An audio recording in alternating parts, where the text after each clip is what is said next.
What's up everyone, welcome to your 27th Python tutorial. In this tutorial I'm going to be showing you guys how to build your very own functions. Now in the last tutorial I showed you guys, or actually in the last couple tutorials, I've been teaching you guys how to use built-in functions. But there's going to come a time where you're going to need to make your own functions.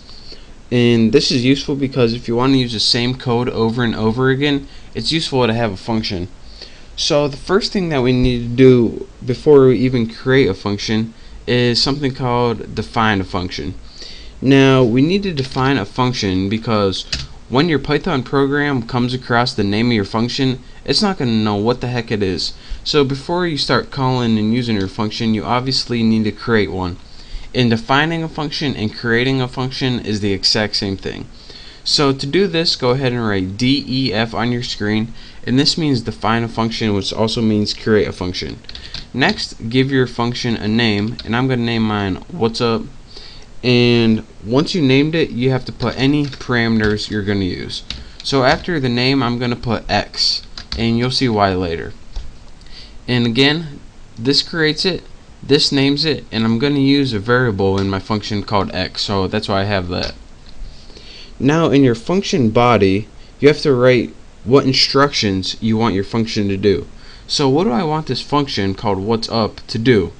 Well, the first thing I want it to do is return a value, and this is actually going to be the only thing I want it to do. I'm going to want it to say what's up, and then I'm going to want to write X. So wherever they put in for X, I want it to return what's up and then that name X. And now that's all the function. See? Bam. Roasted toasted, the function is created. So how do we use this function? Well, whenever we supply a variable X, it's going to return the value what's up in the variable X. So whenever we're writing this in a program, we're going to want to print that out.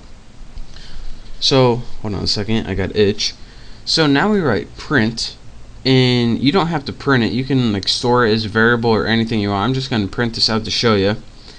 And next, how you use your function, you just call it by the function name, what's up, and then inside your parameters put whatever you want to have for X.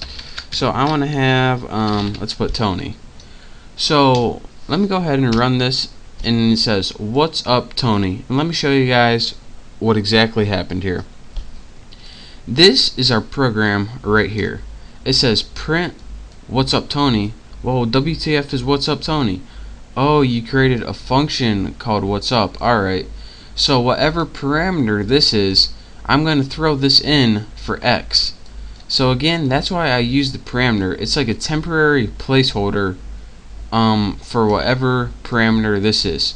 So whatever you put in inside your what's up, it gets called to this one right up here, and it just plugs it in. So again, if you print out something else, print what's up, let me make sure I spell it right, and have something else, noob, what's up noob, it's gonna say alright.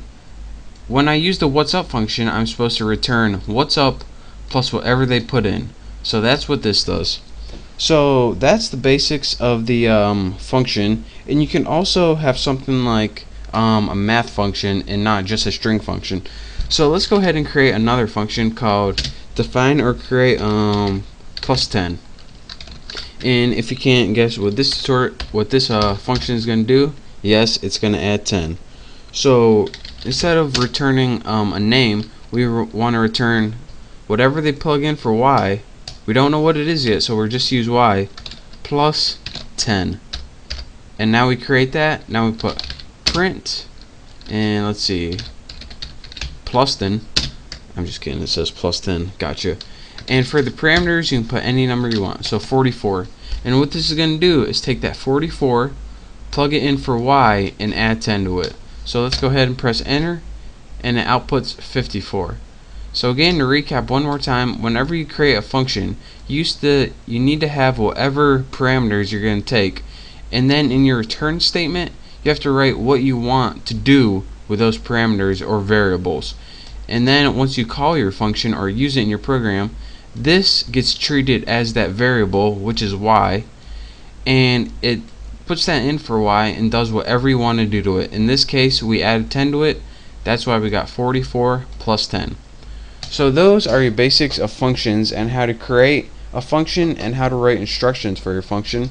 So pay attention to this, practice making your own simple functions, and in the next tutorial, well, I don't know what I'm going to be doing, but it's going to be sweet. So thank you for watching. Make sure to subscribe, and I'll see you next time.